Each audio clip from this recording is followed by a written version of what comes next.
Hi there. Today we're taking a look at the pressing emergency of sexism in the Arctic.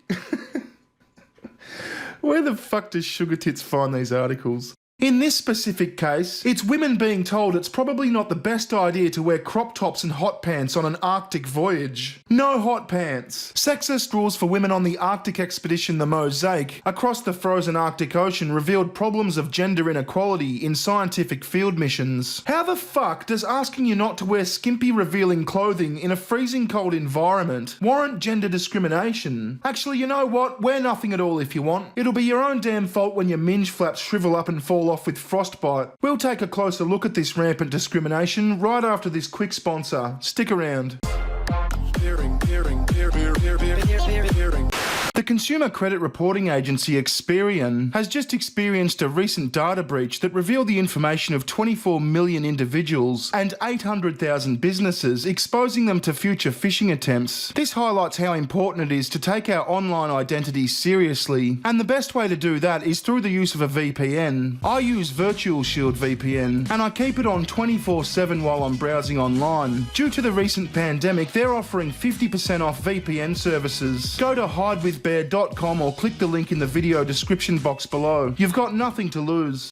Drifting on a ship in the middle of the Arctic Ocean, 4 women listened in quiet disbelief to the rules of a new dress code. No leggings, no crop tops, no hot pants. Nothing too tight or too revealing. It was for their own safety, they were told. Most of the crew on board the ship were men. Again, no crop tops or hot pants on an Arctic voyage seems pretty sensible to me. But let me guess, because most of the crew were men, there was a clear implication. Dress less slutty to avoid being raped. Damn victim blaming. The implication seemed clear to reporters. Women should dress modestly or risk being harassed, or worse, by men on the ship. Bang! 10 points for the brown bear, please. Expedition leaders denied the rules were meant to single out women, but many Mosaic participants felt they perpetuated an insidious form of sexism. The idea that women's bodies are a distraction in the workplace, and that women are responsible for managing the behaviour of men. Hang on, they denied the rules were meant to single out women, but many Mosaic participants felt there was a clear case of sexism towards women? I mean, especially when the men are dressing like this.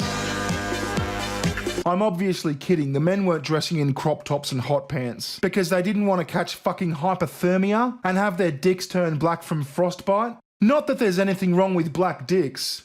Oh fuck, I'm coming off as a little bit racist now. Let it be known that Bearing stands for Black Dick Solidarity. Hashtag Black Dicks Lives Matter.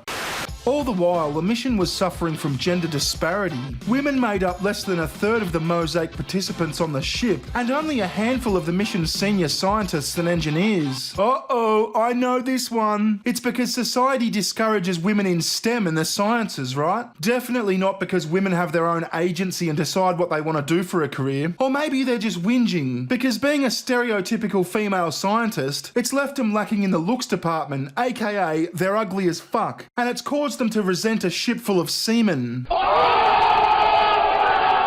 That's right, I did it. I went there. In the final weeks of the cruise, the dress code would become a symbol of these inequalities. For many, it was a reminder of the challenges women working in science still face, even as the gender gap narrows. A dress code that prevented you freezing your fucking tits off became a symbol of inequality.